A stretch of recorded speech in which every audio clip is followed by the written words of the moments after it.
창세기 6장 9절에서 22절입니다. 노아의 사적은 이러하니라. 노아는 의인이요 당세의 완전한 자라.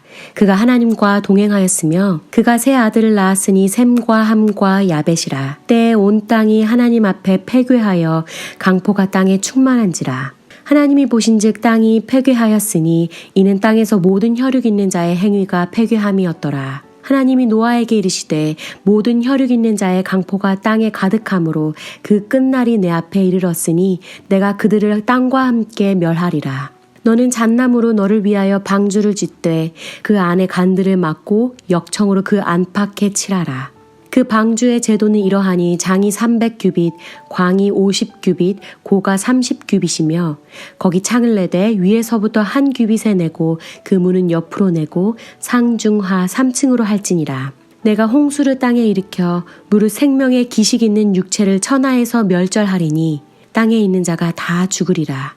그러나 너와는 내가 내 언약을 세우리니 너는 내 아들과 내 아내와 내 자부들과 함께 방주에 들어가고 혈육 있는 모든 생물을 너는 각기 암수 한 쌍씩 방주로 이끌어들여 너와 함께 생명을 보존케 하되 새가 그 종류대로 육축이 그 종류대로 땅에 기는 모든 것이 그 종류대로 각기 둘씩 내게로 나아오리니 그 생명을 보존케 하라. 너는 먹을 모든 식물을 내게로 가져다가 저축하라. 이것이 너와 그들의 식물이 되리라. 노아가 그와 같이 하되 하나님이 자기에게 명하신 대로 다 준행하였더라.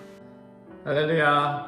오늘도 말씀으로 승리하는 우리 모든 새안의 청년들 되기를 주님의 이름으로 축복합니다. 오늘 말씀은 창세기 6장 9절부터 마지막 절까지인데요. 노아는 하나님께 은혜를 입었다라고 말합니다. 그러면서 9절에 보니까 노아는 의인이요 당세의 완전한 자라고 말씀하고 있습니다. 그렇다면 의인의 특징이 뭘까요?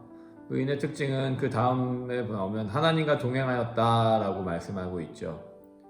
그리고 사실 이 22절의 마지막, 어떻게 보면 6장의 마지막 구절을 보면 노아가 그와 같이 하되 하나님이 자기에게 명하신 대로 다 준행하였더라.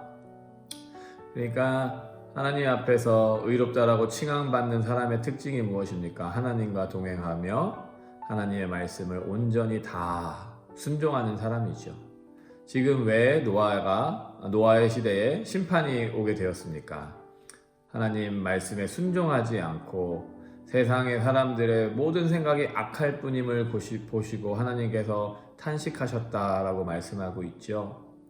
그래서 그 악한 자들의 죄에 대해서는 심판하시고 하나님께서는 의인 노아를 통해서 다시 한번 새로운 세계를 이어가시고자 하는 것입니다. 그 말은 무엇이겠습니까? 하나님의 법을 떠나 살던 사람들을 심판하고 하나님의 말씀에 순종하는 하나님 나라의 회복을 다시 한번 꿈꾸고 계시는 것이죠. 그래서 그 내용에 보면은 어떻게 노아의 방주를 지어야 하는지에 대해서 자세하게 설명이 되어 있습니다. 이것이 참 복잡한 내용이에요. 여러 가지 내용들이 섞여져 나오고 있는데 그 복잡한 내용들을 노아는 다 기억하고 그 말씀 그대로 행하는, 순종하는 모습이 그 안에 있었다라는 것이죠. 이게 참 대조되는 모습입니다. 사람들은 하나님의 말씀을 어기고 불순종하고 자기 멋대로 살려고 하는데 하나님의 사람, 의인인 노아는 하나님과 동행하며 자기 멋대로가 아닌 온전히 하나님의 명령대로 뜻대로 그대로 순종하며 살아가는 모습이 나오고 있는 것이죠. 방주에 대해서 조금 생각해 보면 여러분 방주는 어떻습니까? 방주는 커다란 배인데요, 배의 모습인데요. 그 배에 필요한 것이 무엇이겠습니까? 돛이 있어야 될 거고 방향타가 있어야 될 것이고, 그런데 그런 것이 없어요. 그냥 어떻게 보면 길다란 박스처럼 짓게 되어 있습니다. 하나님께서는 방주를 지으면서 그런 것들을 동력, 엔진이나 방향타를 달지 말고 그냥 박스 모양으로 짓게 만드신 거예요. 그 말은 무엇이겠습니까? 내 뜻대로, 내 원대로 이 방주를 조정할 수 없다라는 뜻이에요. 그냥 물에 떠서 둥둥, 그래서 이쪽으로 바람이 불면 이쪽으로 가고 저쪽으로 물살이 흐르면 저쪽으로 가는 나의 의지와 나의 결정, 나의 생각이 전혀 들어가지 않는 것이 노아의 방주에 숨겨진 의미인 것입니다. 그러니까 노아는 물 위에 그냥 떠 있으면서 그냥 하나님의 뜻을 기다리는 것밖에 없어요. 하나님의 뜻대로 바라는 것밖에 없습니다. 그런 것에 대해서 일절 토를 달지 않고 기다리고 바라는 그런 노아의 모습을 우리가 볼 수 있죠. 하나님께서 원하시는 것은 무엇이냐? 자기 중심성, 내 생각과 내 욕심을 다 내려놓고 온전히 주님을 의지하고 주님을 신뢰하라는 의미입니다. 이것이 나중에 모세의 시대로 가면 모세가 그 당시에 애굽에서 태어났을 때 그 유대 민족들을 다 죽이라는 바로의 명령이 있었죠.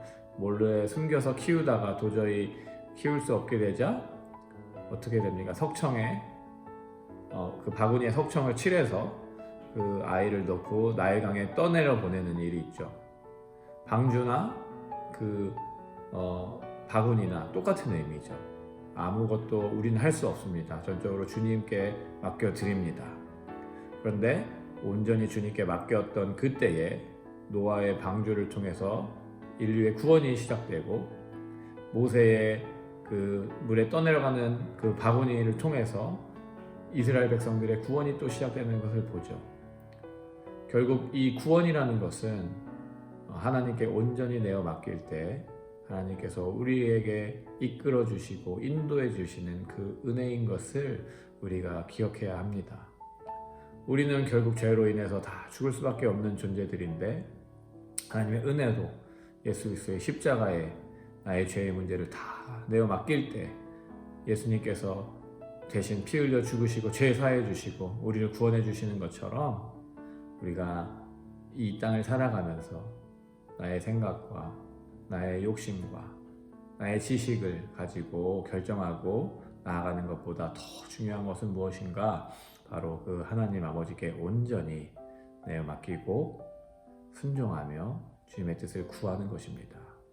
사랑하는 우리 모든 청년 여러분, 오늘 하루도 다른 것이 아니라 먼저 우리 하나님 아버지의 뜻에 온전히 내 인생을 내어드리는 그런 믿음의 청년들이 되기를 주님의 이름으로 소망합니다. 그 하나님의 뜻을 알기 위해서 어떻게 해야 될까요? 다른 것이 아니죠. 바로 주님의 말씀을 보는 것입니다. 말씀을 읽는 거예요. 내가 성령 충만하고 하나님의 뜻을 알지 못하면 내가 내리는 생각이나 결정들은 다 하나님의 뜻과는 반대될 수밖에 없는 것이죠. 그러니까 어떻게 보면 내가 죄 가운데 있고 성령 충만하지 않고 말씀도 모르면 아마 우리가 내가 하고 싶은 반대로 하면 그것이 하나님의 뜻일지도 몰라요. 근데 그렇게 미련하게 사는 것이 아니라 온전히 하나님의 뜻을 깨닫고 하나님 말씀대로 사는 게 중요하거든요. 그러기 위해서는 어떻게 해야 되겠습니까? 우리가 성경을 보면서 하나님의 마음을 깨닫고 하나님의 뜻을 알 수 있도록 그 기초를 놓아야 할 것입니다. 그리고 그 기초 아래서 성령 충만함으로 온전히 순종하여 마치 노아가 당대의 완전한 의인이라는 평가를 받았던 것처럼 이 혼탁한 마지막 때에 하나님께서 찾으시는 귀한 예배자 한 사람의 의인이 바로 우리 청년들이 되기를 주님의 이름으로 축원합니다. 같이 기도하겠습니다. 사랑해 주님 감사합니다.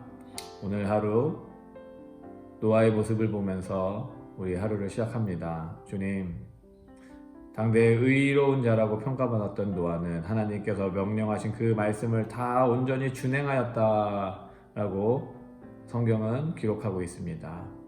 우리도 주님 말씀 듣고 온전히 준행하는 자들 되게 하시고 그렇게 주님과 동행하는 가운데 하나님을 기쁘시게 하는 귀한 하나님의 자녀들 될 수 있도록 축복하여 주시옵소서.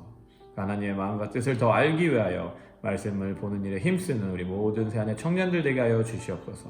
감사하며 예수님 이름으로 기도합니다. 아멘.